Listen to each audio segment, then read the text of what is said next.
Is Chris Jones going to best Aaron Donald on one of the biggest stages of the offseason?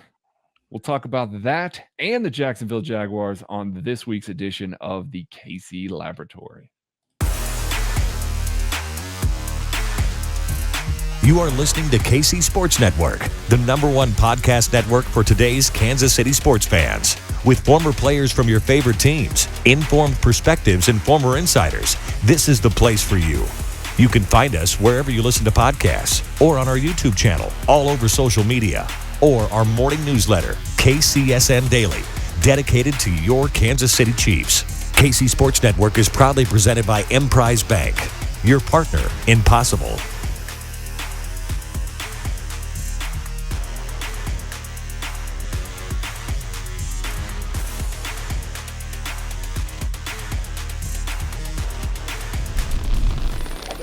KC Laboratory, sponsored by Emprise Bank.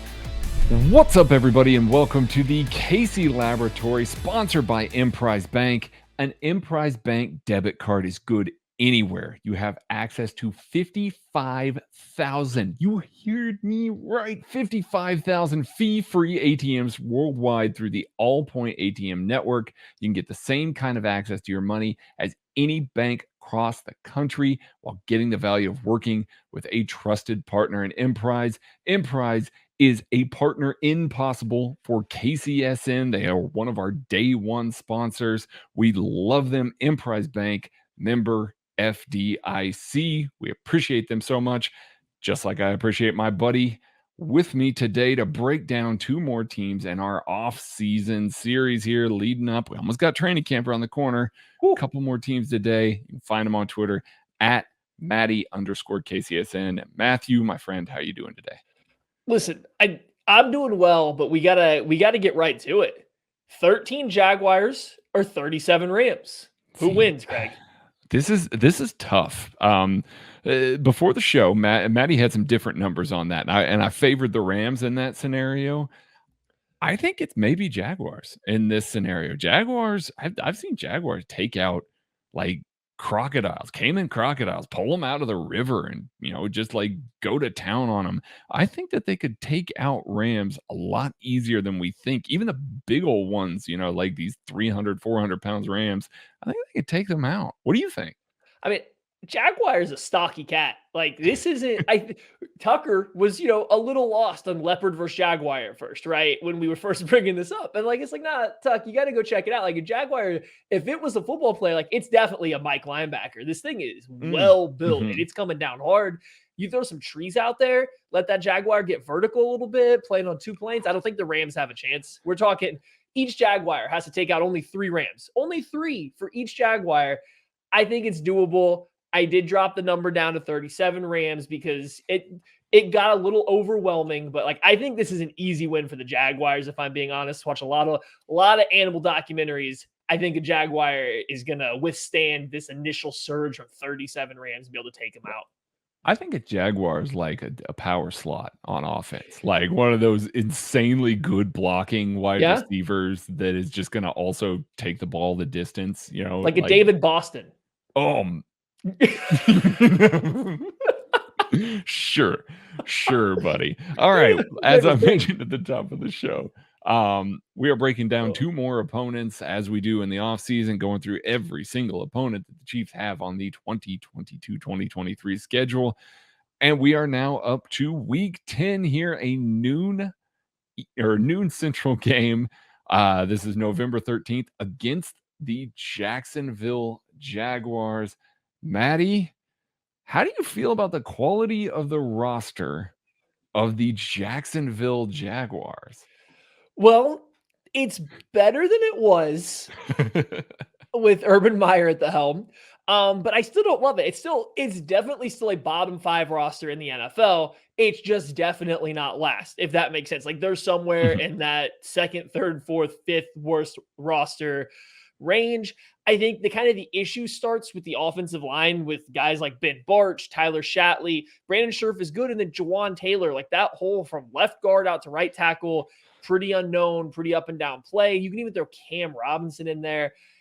I don't love the offensive line. Then you kick it over to the their wide receiver additions, which are just weird. They have 88 slot type receivers plus Evan Ingram also playing in the slot. It's a weirdly built team that doesn't have a ton of top end talent on the defensive side either. Like, they have some good players, don't get me wrong, with Josh Allen, Shaquille Griffin, but I don't know if I see enough playmakers and enough quality starters on either side of the ball. Like, this is one of the worst rosters the Chiefs are going to see all season long. Now, they play a hard schedule. That's not saying a ton, but like, I just don't see a single position group for this team where I think they're going to overwhelm more than a couple other NFL teams based on that one positional group. Yeah, I'd mostly agree with that. And see, I've been gone a couple of weeks for these team previews, and the last that I left is in the very early going when the Chiefs were in their murderer's row. Like, every team was just, one after another. This is definitely not that. I see a lot of guys on this roster that I like, but don't love. Like, I would be happy with the Chiefs having them as rotational pieces. Like, there's a bunch of guys, Forsad Olakone. I like Josh Allen. Josh Allen is better than a rotational piece, certainly. You've got guys like Shaquille Griffin. That's a good player. Tyson Campbell, who I'm a fan of, and tier 1 CBAT type of guy. There's a lot of guys like that I like, but don't love. And so it's kind of a weirdly built roster where they don't have a ton of top end talent. I think they've got a bunch of young guys. I can see this group maybe playing a little bit better than it looks on paper. Certainly, I can see them maybe coming together a little bit more, especially under this new coaching staff, which we'll get to here in just a second. But I do think that they're going to just be overwhelmed by some people. Like Maddie said, I think that you're going to have sometimes where you're just going to look at it and you're going to look at the matchup and you're just like, man, that just clearly favors the other team. Like, it may not be as big inside the actual game, but just the amount of talent on paper, which you understand with the way that everything was built over the last couple of years in Jacksonville, the ownership, the leadership, everything that they've done there. They've had a lot of turnover. They've had a lot of overhaul, and they've had a lot of high draft picks that currently haven't panned out yet. We'll get into some of those guys here in a second. But before we do that, I want to talk a little bit about the quality of the staff. Doug Peterson joins this team. You got Press Taylor as the offensive coordinator, and then you got Mike Caldwell as a defensive coordinator.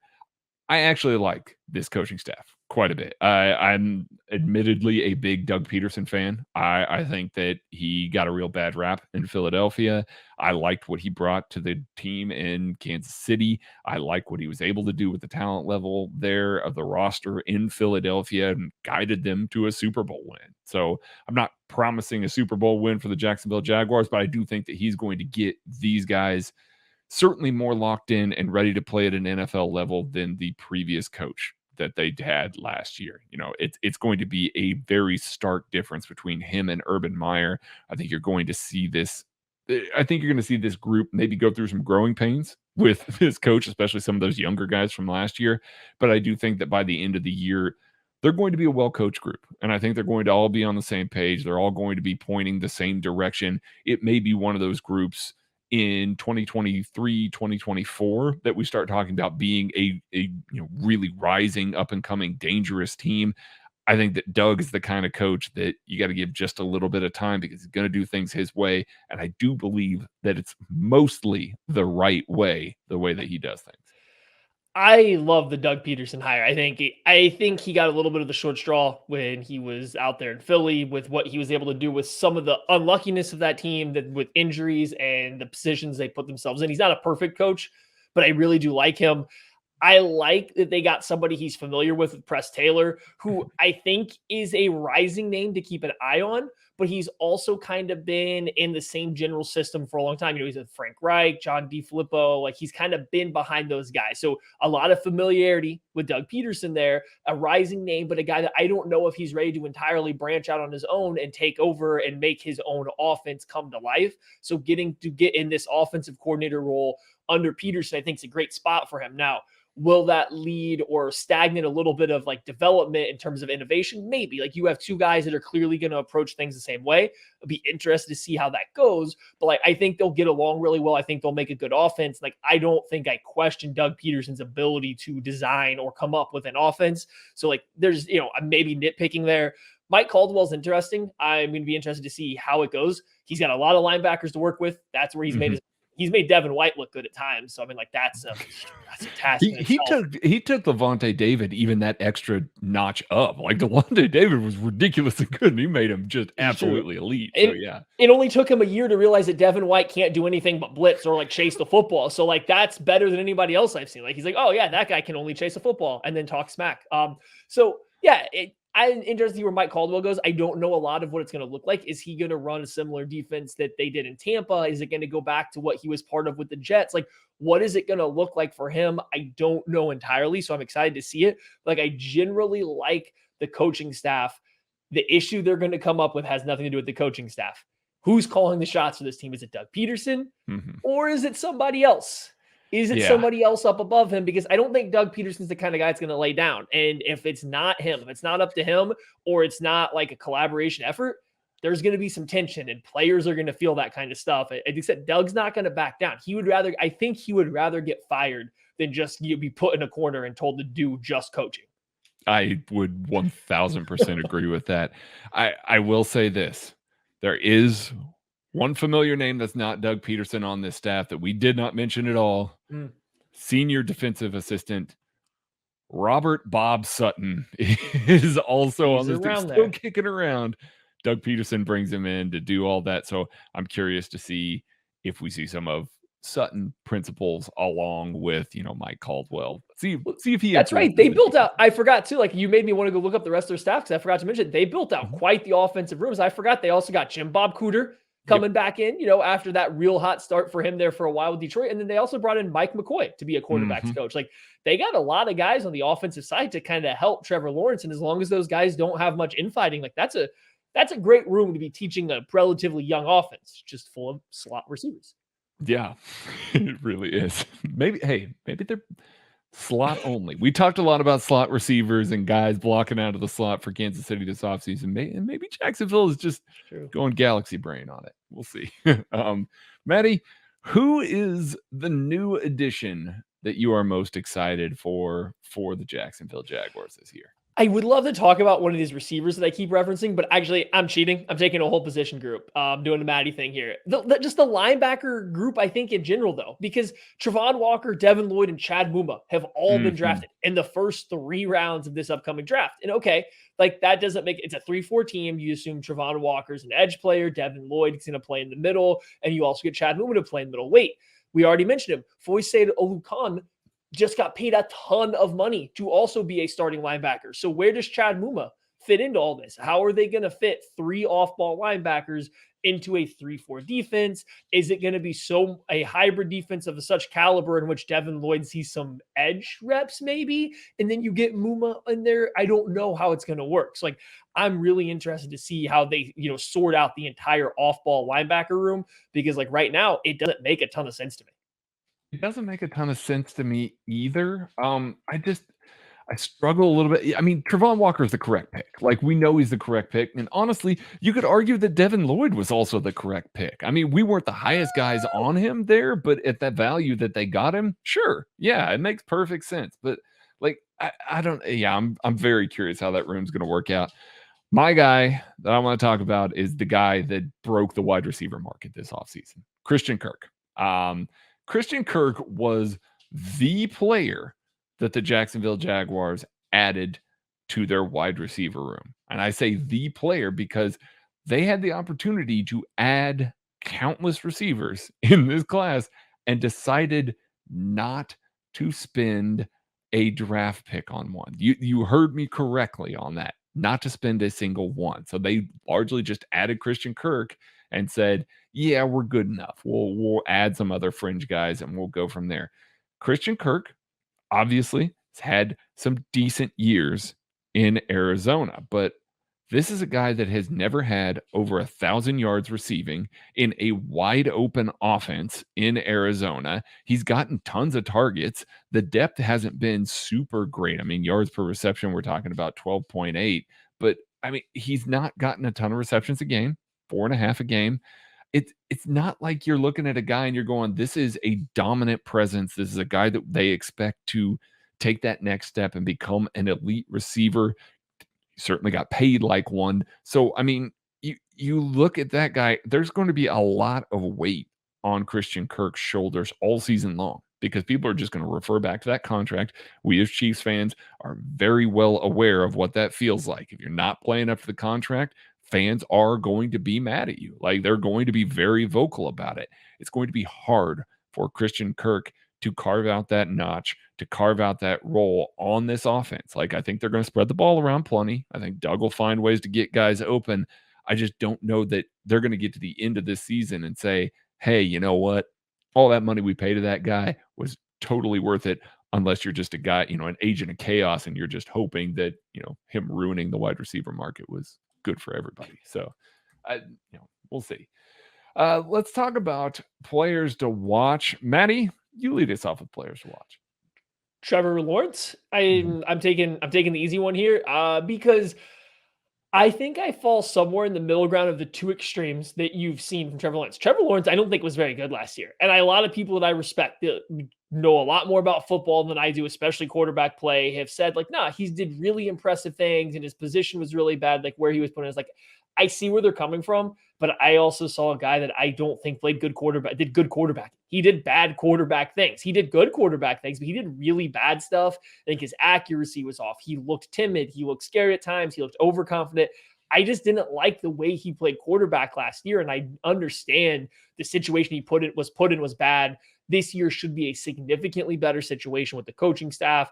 As much as I don't love the array of weapons, it's still better than what they had last year in Jacksonville. It's like he should have a better year. So what's it look like? Are we still trying to pin down, the 5 to 7% of Trevor Lawrence's plays that looked like an elite QB1 of a generation to call out like how good he might be? Or is it going to be a little bit more consistent and we're going to see those significant strides going in that direction? I don't know.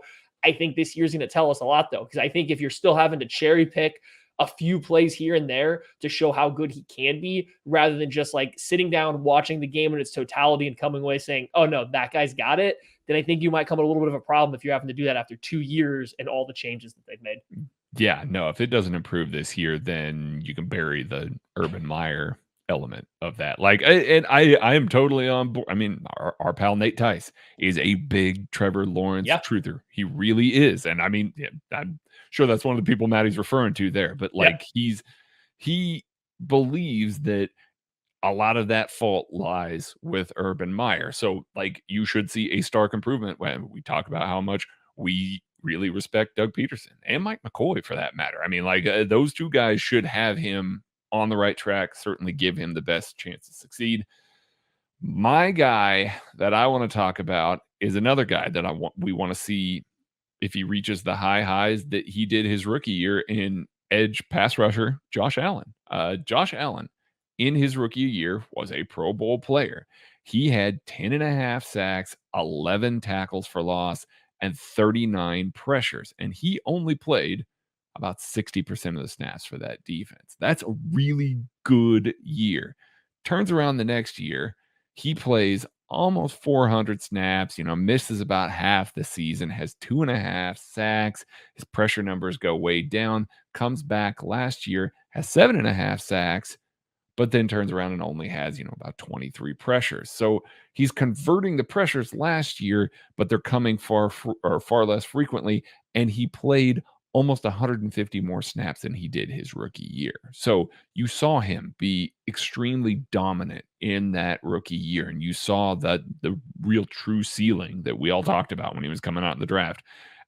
I want to see that again because this is year 4. And if Josh Allen doesn't turn it on here, now certainly they picked up his 5th-year option. It's going to be a situation where they have some roster control over Josh Allen, but he could be a guy that isn't a part of this roster and isn't a part of this plan moving forward if he has another year that's okay. It's not a guy that you want to invest a ton of money in a 5th-year option. You don't want to really plan on that guy long term if you don't see that ascension. So if you got to see that ascension this year, he could be the next edge in line for a massive payday. Another one of those guys that might want to lock him up next offseason. So this is really kind of a pivotal year for him. I'm very curious to see how he performs in this defense. They certainly need a guy that sticks out and is real, true, top one kind of guy at his position to take over games. Opposite of Trevon Walker, you might see him get a little less attention in this defense. He might get back to what we saw in his rookie year. All right, Maddie. Before we move Yeah. on, there's a new question that's been added since I think you've been on one of these. Oh, yes, there certainly is. There's a new question. Which non-Patrick Mahomes player could you add to the Jacksonville Jaguars roster to make them the best team possible? Holy cow. That's a loaded question. I didn't realize you guys were doing that. Man, I'm gone for a little while, and you guys just turn around and drop that? Hell. You know what? I'm gonna say Joe Tooney. I'm gonna say Joe Tooney. They need offensive line help. I know that I just got done railing on their wide receivers. They need offensive line help, a stable presence at left guard that can also flex out if they needed him to in a pinch. Guy that can kind of play a little bit of everywhere. They need that veteran presence and that kind of guy along that offensive line. So I'd add Joe Tooney. Give Trevor Lawrence a little more time. He's certainly going to need it. I don't think one receiver changes that by just adding a single one to this group. Yeah, here's the issue that Kent and I have run into for the majority of this. No matter what team you come up against, you're always adding an interior offensive lineman or adding Travis Kelce, right? Like that's essentially what it's going to be. Like that's who you're adding to every single team to make them better. And I think that goes to show you where the Chiefs team is as a whole. And I think it goes to show you just kind of like how good that they've kind of been. However, I think for this one, I think they might have enough. I don't love the offensive line, so I get the Joe Tooney adding in there. I get Creed Humphrey going in there. I get it. And that's probably the smart one.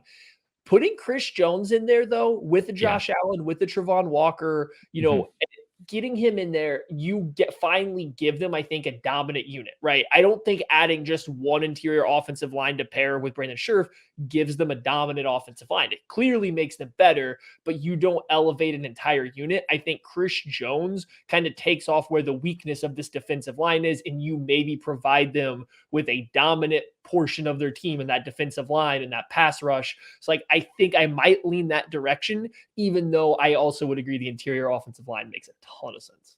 I almost went with Chris Jones because if you look at it like their sub package there, if you're keeping Fatukasi on the field, you've got Chris Jones next to him, Josh Allen, and Trayvon Walker. That's not just a stout interior of that and some length and some real true ability to edge set and burst. Like there's the penetrative ability of three of those guys is ridiculous. It's ludicrous. So yeah, I'm with Maddie there. Like you all of a sudden make that pass rush so scary that the opposition has to throw short like all the time because you're going to have pressure in your face all the time. Allows you to sit on some of that stuff a little different. Hey, you know what? You know what that reminds me of? That reminds me of what Bob Sutton coached when he was at his best and he had a stud defensive line and he was able to just kind of collapse on everything underneath, keep everything in front of him. Just saying. Chris Jones, that would be an interesting. I actually like that a lot. So, all right. I'll try and remember that when we get to. Sorry to curveball you. I can bring it back up every time. I'll bring it back up. It's just hit you with the curveball. I'm going to forget. All right. How does this team beat the Chiefs? I'm going to keep this segment pretty short. I don't see a lot of paths to the Jaguars beating the Chiefs. Like it would take the Chiefs having a terrible game, everything breaking wrong, a fumble, a tipped interception, maybe one of Mahomes' worst days, which obviously any player, like all these things are possible.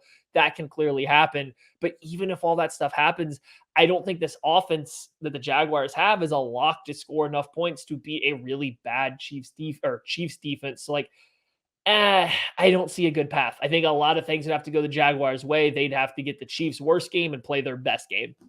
Yeah, I'd agree with that. And especially in week 10, like by that point, this offense should largely be on the same page. This defense should largely be on the same page. So even if they have an off game, like the floor will be raised by then. So it's a tough one. It's a tough time to do that. And it's an Arrowhead. Like I guess maybe if this Chiefs team just completely overlooks it, if they look at it and say, nah, then listen, we don't need to worry about this. But I don't know that they've kind of insulated themselves against that with some of their additions this season. So, all right. Who is the Chiefs non-Mahomes MVP? I'm going to go first. Okay. I think the Chiefs non-Mahomes MVP, I think it's going to be L'Jarius Sneed. I know that I picked L'Jarius Sneed in an earlier one here. I think this is a prime time for L'Jarius Sneed to really have an impact game. I think we're going to see Steve Spagnuolo kind of try and throw a lot at Doug Peterson and Trevor Lawrence to try and confuse him, late rotations, some weird spins and things like that. And I think that this offense is going to rely on a lot of guys out of the slot. L'Jarius Sneed is going to be operating out of the slot. Probably. We'll see. We'll find out more information on that as camp goes along this week. But I expect that L'Jarius Sneed is going to be manned up against the best receiver that, the Jaguars are going to have, and that's probably going to be in the slot. I think that Spagnuolo is going to throw enough at him that I expect him to have a really big game in this one. I can see him just, having a couple picks, just making a really big impact or a couple PBUs, standing out above the rest of the defense in a good defensive performance. So we've talked a lot about this Jaguars offensive line and the tackles being inconsistent, the interior offensive line not being that good. So going into this matchup, it's only natural that Travis Kelce, the Chiefs tight end, is the player to keep your eye on here. I mean, listen, Devin Lloyd isn't covering Travis Kelce. Olukan isn't covering Travis Kelce. You're going to give Andre Cisco on him? That's a walking touchdown for Travis Kelce on that one. That guy gambles on everything. Or Rayshawn Jenkins had a chance before. Didn't go so well. They don't have anybody that matches up with Kelce in terms of size, speed, and zone and man coverage. I don't actually see the path for them getting to slow him down. Instead of they're just going to throw everybody on their defense at him. And even then, I don't think it would matter because it's going to be a lot of pressure on Devin Lloyd to be their coverage linebacker. He's a guy that's going to have to do a lot of it. And he wasn't that good at it. There's a reason Utah blitzed him every single time they could on third downs because they didn't want him to cover. And that was at Utah. Now you're going to have him go up against the best tight end ever in the game of the end of football? Nah, no chance. Travis Kelce easily walks away with that one. And so glad. Oh, yeah. So glad that you led with the Jaguars offensive line there. We had to. Yeah. We talked about him a lot. There is one more new segment. I had to look it up. So I can't guess this time, but you were guessing the line of the Chiefs-Jaguars game. Oh, yeah. I'm going to say 6.5 for the Chiefs. 6.5. Okay, so when this line first opened, I believe it was 7.5. Okay. It has since moved. Do you want to keep your guess? Yeah, or do you want to change it? It's 10. Chiefs by 10 at home against the Jaguars. We got a double-digit line for a Week 10 game the Chiefs, at the end of July. And most sports books have been pretty low on the Chiefs. I don't think sports books have loved the Chiefs so far. That's the thing that I've run into. I started off the year guessing pretty spot on, but I've been consistently overestimating what the books would think of the Chiefs the last couple ones we've done. So when I saw 10 pop up, I was like, whoa, that's a big line for that far away right now. Massive line. Holy cow. Yeah. So it is at home. So, you're probably looking at realistically, they think the Chiefs are 8 points better, but still. Yeah. That seems high for this point. Am I going to be shocked if the Chiefs win by 10? Absolutely of course not. They should. But Vegas it's a game pigeonholed in a tough spot, though. You come off a couple hard games. You got the Chargers, a divisional game coming up right after that, which we're not going to cover again here because we've already done that during this preview. It's a little bit of a trap game, but I don't think Vegas is looking that far ahead to set lines at this point in time. No, they're not. But we will look ahead to yet another game right after this break. All right, we are back with more game previews for the Chiefs 2022-2023 season. And here's a big one. We're skipping the Los Angeles Chargers week 11. We covered them earlier in this whole thing. You can go back a couple episodes and you can find out about that. That one is November 20th at 3:25 in the afternoon, Arrowhead time. Now we are going to another 3:25 game in Arrowhead this time. Los Angeles Rams on November 27th. This is a massive game. First of all, before I even start with this, Maddie, Do you think that this week 12 game against the Los Angeles Rams is going to stay in that afternoon slot, or are we getting that thing flexed to Sunday Night Football? I flexed. I would Matty it and say I got to see the other matchups, like because if whatever's scheduled there already is good, then maybe they'll keep it. But given what happened the last time these two teams played, given the tendency of the Chiefs in these kind of like high profile games to have really exciting games with other explosive offenses, and same thing with the Rams, I don't see any reason this game isn't flexed at this point in time. It's like I'm going to lean that way. Yeah, I'm going to lean that way too. So, with that being said, Maddie, lead us off. How is the quality of this Los Angeles Rams, the Super Bowl champion Los Angeles Rams? How's the quality of the roster? So this is funny. The Rams roster is definitely not one that I would put in the top 4, maybe even the top 5 of the Chiefs opponents this year. And yet it's still a roster built after my own heart. As Sean McVay has said, we want our studs and we will fill out the roster around them with our role players and we will make it work. And that is what they have done. This is a lot of how the Chiefs won a Super Bowl and have been contending for Super Bowls year after year. A lot of talent at the top. And I'm not saying they don't have good starters around them, but like you start to look through this offensive line's a bunch of guys, just guys. No, I mean, like I understand that, with losing their left tackle is like Andrews is a big thing, but like this isn't a team. Like they have big studs and then they just have guys. Like how many people do you think could have named the Rams linebackers? All their different linebackers that have played over the past 3 seasons. There's like 800 of them, and they all play on different teams now. I mean, Bobby Wagner's now back with the Rams, like or not back with, but like with the Rams. But So right. It's a weird roster, and I love it. I love everything about how they build this roster, and I love that McVay comes out and straight up said it. And it seems like Les Snead's on the side. We get our guys to build their function of our offense around, a guy to build our defense around, maybe an extra guy on either side, and then we're just filling in the pieces around that. Top down 100%, and like it has won them a Super Bowl and it won the Chiefs a Super Bowl. So I mean, it paid off for certain. Like it always is funny to me, the affinity that I know that you have for the way that they built this roster, considering that Les Need hates draft picks, just absolutely despises them, and cap space. And cap space. I agree with him on that one, though. I know, right? I know you do, but I mean, like it's kind of interesting to see that, but I get it. I mean, this wide receiver group, holy cow, like it's really good. Like I know that there's a lot of projection there with Allen Robinson coming off of clearly his worst year as a pro, but you could justify is the wrong word. You can see why maybe he didn't put in the effort that he did there in Chicago. That was a mess. Now he's coming over here. He gets to play with Matthew Stafford. They're getting Cam Akers back. I like Van Jefferson a lot. I think he's going to work really well for him. And then, of course, Cooper Kupp is all world everything at wide receiver right now. So, like, I'm a big fan of that. You look a little bit at some of their pass rushers, like Justin Hollins, Leonard Floyd, like they're good, but they're fine. Yeah, it's not good. It's just kind of middling with those sorts of guys, and it doesn't matter because you've got Aaron Donald that occupies 2 or 3 blockers every single time, which means those guys are always going to get single blocked. And like the way that they've built it makes so much sense to me. And then you look at the secondary and not a ton of guys at safety. I mean, obviously they had last year. Taylor Rapp might end up playing a little bit more for him this year, but they brought in Eric Weddle at the end of the year to try and help, and he started immediately and played kind of well. He did help too. I mean, like, yeah, he did. He definitely did help with one arm. Yeah, with one arm.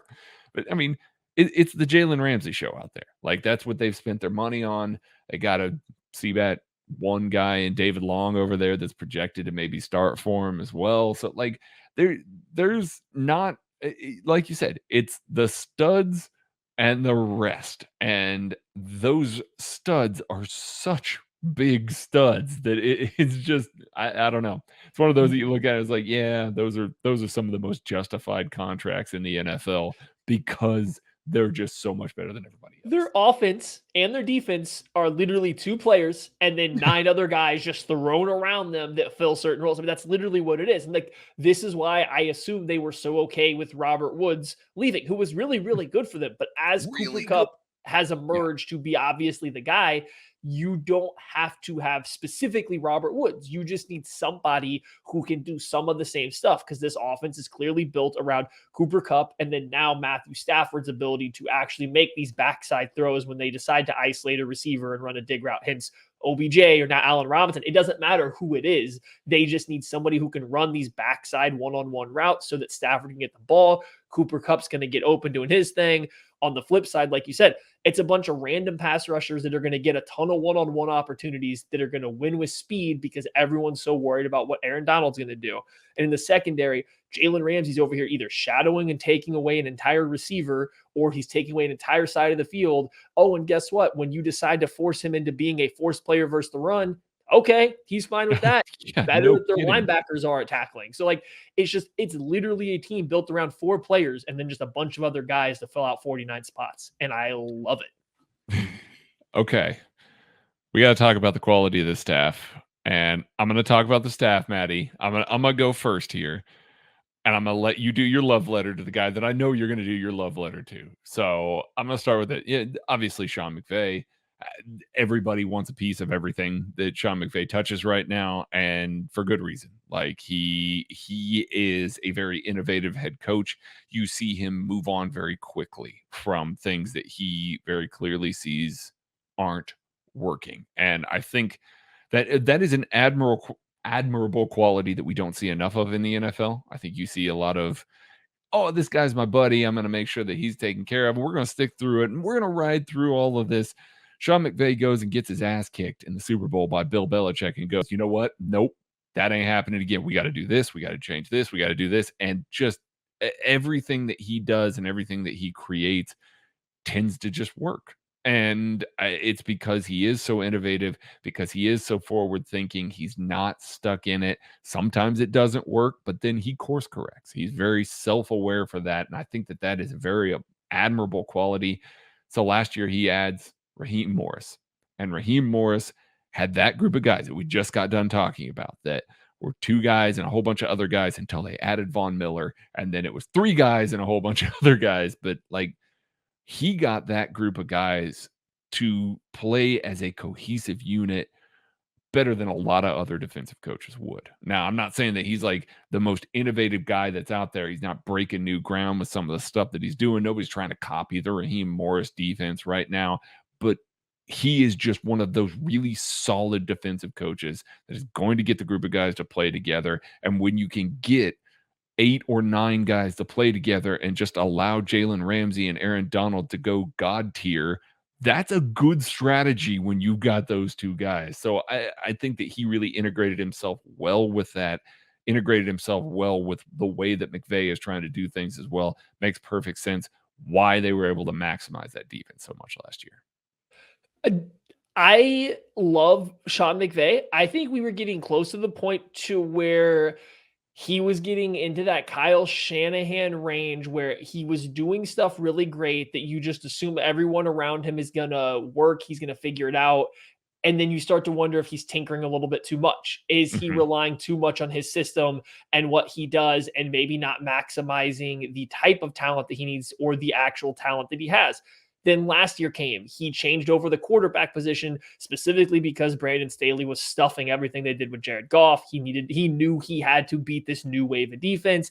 He goes and gets Stafford. They figure out how to do it. It looks great again. Everything's working really well. So we love McVay for making that change when it was very clear he was coming up over his first hurdle as an offensive mastermind. They lose Kevin O'Connell, who was kind of their offensive coordinator, one of the guys that was partaking in that, and they replace him with a guy, I think Liam Cohen is going to be an upgrade over what they had. And the reason is Cohen was on the staff before. He helped build it to what it was initially, with essentially McVay running the offense through Jared Goff's arm, just like a robot, just pulling all the strings and hitting the right buttons. And he was there when they built that up. And then as it kind of dipped a little bit and then it came back, he wasn't there, but instead he was off at the college ranks. He was at Kentucky, turning the Kentucky offense into a real SEC offense because of what he was doing. And it's hard to watch what Cohen does and not see, the Sean McVay kind of touch.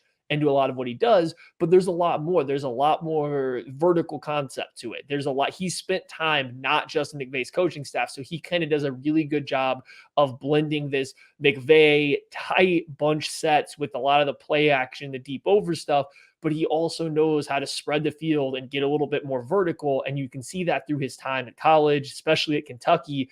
So I'm excited to see what that looks like here with a quarterback like a lot like Will Levis last year at Kentucky that can make all of these throws anywhere to the field with Matt Stafford. So like, I think actually you're going to see more stuff, more versatility out of this offense, but still have a guy that is very well versed in coaching the same exact thing that has made them so good for the past 4 or 5 years. So I could see Cohen actually being a big reason this offense takes a step forward this year, even if it's not massive, because I don't know how much room they have to go. Like he could be a big part of that. Maddie wanted Liam Cohen in Kansas City. Okay, we got Matt Nagy who chased Allen Robinson to the Rams. Like, just saying. Remember that. Maddie really wanted Liam Cohen. All right, new addition, Maddie. Who is the new addition on this Rams roster that you want to talk about? Liam Cohen. They didn't add a ton of new guys off the top. I think A'Shawn Robinson, this is his first year. Was he there last year? I don't even know if he was there last year. I don't remember if A'Shawn was there last year. I won't do him. We'll just go Bobby Wagner. There's really one guy on offense and defense. I actually think A'Shawn Robinson was there last year. I think. Okay. So I'm going to go Bobby Wagner.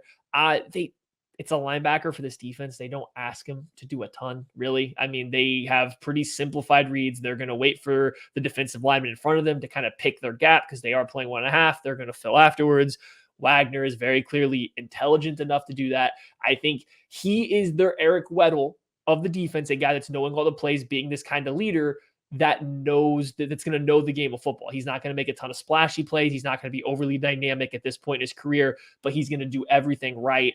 I do wonder what that impact looks like as a linebacker, but if he can have even, 90% of the impact that Weddle did from a leadership and IQ standpoint, then this is a huge, good replacement for what they had from him in the playoffs.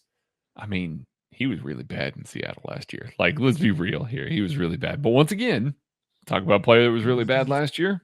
Going to the Rams, Allen Robinson. I mentioned it before. Like, Allen Robinson looked like he didn't care when he was playing with the Bears last year. But you still got to see flashes every once in a while. And you're like, oh, that's that dude. That's that dude that I fell in love with that I wanted the Chiefs to add still. And like, you see what he can bring. And he's not Robert Woods, especially from a blocking standpoint, the things that they did with Robert Woods and the way that Cooper Kupp was able to play off him. Allen Robinson isn't going to replicate that, but Allen Robinson is going to be able to win outside the numbers. He is going to be able to go up and get the ball a little bit. He is still a good route runner. Like he's a guy that's going to integrate well in some of those concepts that Matty just got done talking about, that Liam Cohen and Sean McVay are really going to push. There's going to be so much focus on Cooper Kupp and on Matthew Stafford. If Allen Robinson can be that guy that's running the backside dig and all this stuff, and Stafford can hit that. We know Stafford can hit that, not if. We know Stafford can hit that. He does it on the regular. But like, if he's that guy that's operating across the middle of the field, can live up to what he was even 2 years ago. Like, we're not even just talking about 3-4 years ago. Even 2 years ago, all of a sudden this Rams offense is going to look like it's not missing much of a beat. Like, they're still going to be there. They're still going to be a part of it. I know that Odell Beckham Jr. was a massive part of the end of the season for this team and still might be a part of this team as of the time of this recording. He is a free agent still and still kind of hanging around Los Angeles. If they get to add that at the end of the year with Allen Robinson, I think that just opens him up even more. I can see him playing with a little more vigor, trying to get through this a little bit better than maybe he did in Chicago last year.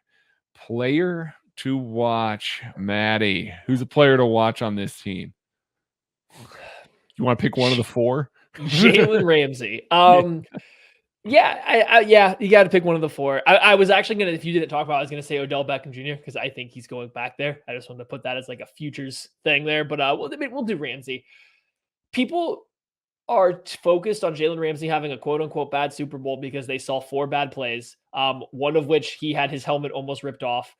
One of them was like a completely contested catch. And like the other one, I think, was him being slightly late to turn and run deep on a play that should never have had a chance to be thrown deep. Like the last play of the game, everyone's saying that he got beat. I think that he was making a very calculated jump on a short route given the situation.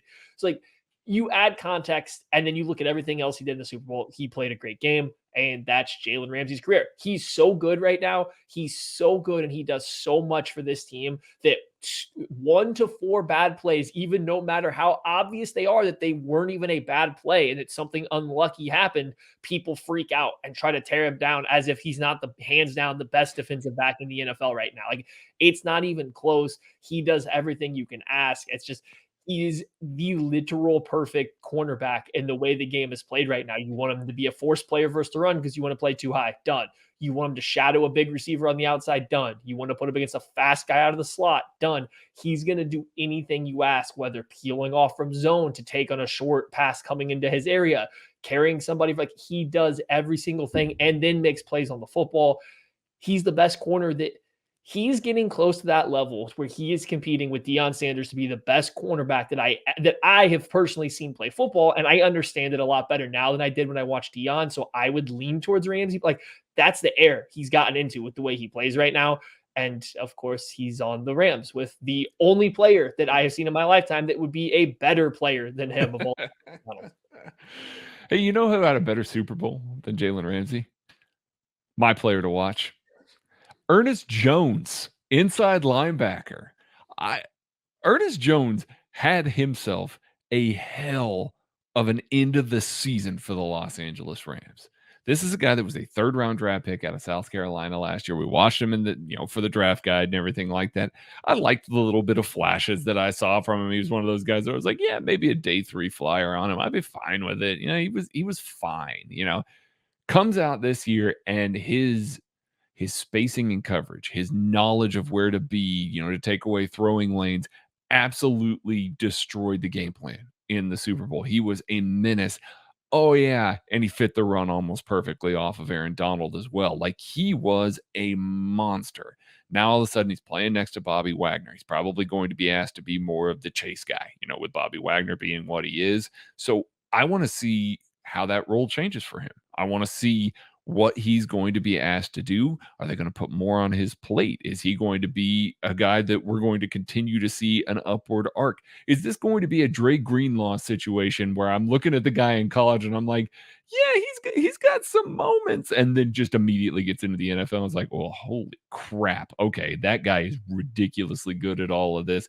That's what he reminds me of. That's the kind of arc that I see him on. And if the Rams were able to land that guy with no picks to be that level of player, man, it's just another thing that just went their way. So I'm very curious to see how he ends up this season. All right, Maddie. All right. What was the thing that I was supposed to remember? So we're running out of time. So we got to speed run these last few. Which Chiefs player can you add to the Rams roster to make them the best? I'm going to go first because I kind of have it, and it's a guy we don't get to use a ton. Trey Smith is going to play right guard over Logan Bruss. It's a cop out to go with interior offensive line again, especially for one of the few teams that I actually think you have multiple positions you can pick from. Like the Rams aren't a team that you have to pick Kelsey or an interior offensive lineman. However, Trey Smith is such a big upgrade over whatever the unknown of Logan Bruss is at this point in time.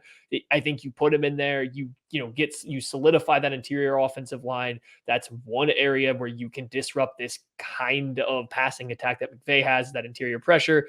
So I think Trey Smith's just one that doesn't get jumped into a lot of these because usually it's a Tooney or a Creed because they're more consistent, with right guard being the most open spot. I think he's a good pick here. I mean, obviously it's Kelsey, but I'm not going to pick him. Just not going to pick him. I'm going to pick Justin Reed. Currently, they've got Nick Scott, maybe Taylor Rapp or Terrell Burgess playing in that deep safety role.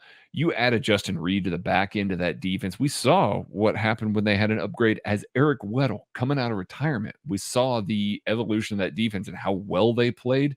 You get Justin Reed back there, a guy that's going to be able to step up, fill the alley really well, help Jalen Ramsey with some of those vertical things, allow him to gamble and make it seem like he's not out of position all the time or whatever people want to say about Jalen Ramsey.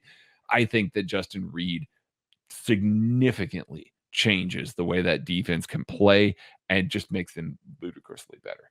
All right, Maddie, I'm going to go first on this one. How does this team beat the Chiefs? Well, their studs show up. I mean, that's what it is. Aaron Donald, Jalen Ramsey, Matt Stafford, Cooper Kupp wreck the game. Like those four show up and play at the top of their game. It's going to be hard to stop. This is how the team is built. This is how they destroy teams. It's how they won a Super Bowl. I can easily see this team again. And now we're talking here in week 12. Even if the Chiefs are clicking, even if they're playing well, even if things are going well, it could be a dogfight just with those four players taking over elements of their game. And I mean, we love the Chiefs' interior offensive line. Good luck with Aaron Donald. Like, just good luck. It's damn near impossible. So those four guys just show up, take over the game. They could win against the Chiefs. So essentially, they out Chiefs the Chiefs. Their best players play better than the Chiefs' best players. And yeah, they're a team that can do it. How they beat them. I slapped Jalen Ramsey on Travis Kelce, and I let him go to town, and I just see what happens. I don't know if that's necessarily a great win for the Chiefs. Honestly, if I was the Rams, that's the route I would go. So you put Jalen Ramsey on Kelce, you dare the Chiefs to be able to block Aaron Donald and everybody else.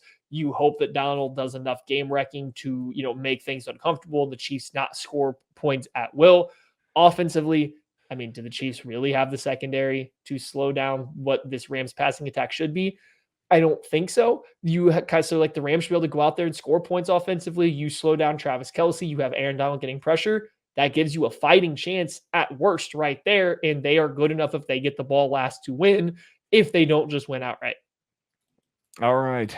Chiefs non-Mahomes MVP. I'm going with Chris Jones. David Edwards, Brian Allen, and Logan Bruss are currently projected to be the starters for that team. If it's not Logan Bruss, then we're looking at Bobby Evans. None of these guys is especially awe-inspiring against Chris Jones. And you want to talk about, especially on a Sunday night football game when everybody's going to be talking about Aaron Donald, guess who wants to show up and wreck the game of his own? It's going to be Chris Jones, and he's going to have the opportunity to do it against those three guys. That's not the world's finest trio on the interior. They could really get after Matthew Stafford a little bit, force the Rams out of some of the stuff that they like to do, some of the deeper, longer progressing stuff, the play action stuff. God love him, but Chris ain't falling for that. He's coming for the quarterback. So, I mean, I can see Chris Jones having a monster game against those three guys and really being a difference maker. Like, he could also turn the tide, get the Chiefs some more stops on the defensive side of the ball. So he would be my non-Mahomes MVP. So we're gonna take the challenge head on, whether Ramsey's on him or not. Travis Kelce. If Kelce can beat Ramsey, if they go that route, I mean, that's if Travis Kelce, who's one of the people that I would say is going to be the best position to handle Jalen Ramsey because he can match the physicality and he's good enough a route runner to maybe create separation. If the Rams even go that route, that's a fun matchup. But Kelce could win that. If they don't, he's coming right at Craig's boy Ernest Jones' throat. He's coming for him. He's coming to break his ankles. He's coming to put him in the dirt. Because Bobby Wagner sure isn't covering Travis Kelce at this point in his career. And like we've kind of talked about, they don't have a lot of guys that they're too high structure, usually does a pretty good job defending against what, Travis Kelce's predominant routes are going to be. But I think the Chiefs this year are going to have to find a way to get their best player open, to get him available. And you no longer are fighting between that being Tyreek Hill or Kelce. Kelce's going to get the majority of the design stuff. I think this is a week where you would have to see the Chiefs really lean on that if he doesn't draw that Jalen Ramsey matchup just straight up one-on-one. All right, before we get out of here, what's the line on this game, Matt? You got to guess. What do I you know think it. is? Oh, you know it? I'm going to say this game's in Kansas City. I'm going to say the Rams are favored by a point. No, the Chiefs by 2.5. Wow. I'm a little surprised by that. Me too. I feel like the Vegas likes the Rams a little bit better than that, but apparently not. I like the Rams lately. better than that. So this is the thing. I think the Titans one was the one that I was like, wait a second. It was a lot closer than I thought it would be, I think was the big thing. And I couldn't figure out why Vegas was so high on the Titans. And then to come back now and see that the Rams aren't even favored in this game. I was with you. I thought they would be favored So essentially you're getting close to a pick 'em, or maybe the Chiefs like slightly favored. I don't know what home field works out to anymore. I know it's changed lately. But it's close to a pick 'em. Two-ish. Yeah. Yeah, it's close to a pick 'em, and like that seems pretty high for the Chiefs going up against the Super Bowl, the reigning Super Bowl champions. With the way other lines have broken, this is like the first time. Now, all of a sudden, these last 2 weeks, after what we've done up until this point, and then all of a sudden, these last two games here, the Jaguars game and then this one, I'm like, wait a second, does Vegas like all of a sudden now respect the Chiefs again? Or maybe I'm just using different betting lines than Kent is, and maybe that's probably. what this is gonna be in. That, Wherever I'm that's getting it definitely from, respect the Chiefs a lot more, apparently. That's going to do it for this week's episode of the Casey Laboratory. We thank you all for tuning in. Go ahead and click the like, the share, the subscribe button, and go And on comment to for the Apple. mustache. Comment for the stash. Give a 5-star. Give a 5-star for the stash. Give a 5-star on Apple, Spotify. Let's boost those ratings up. Those are good for us. We will be back on tomorrow with some 21 questions, and then on Monday with the KC Laboratory. We'll catch you for more Chiefs talk then. Talk to you later.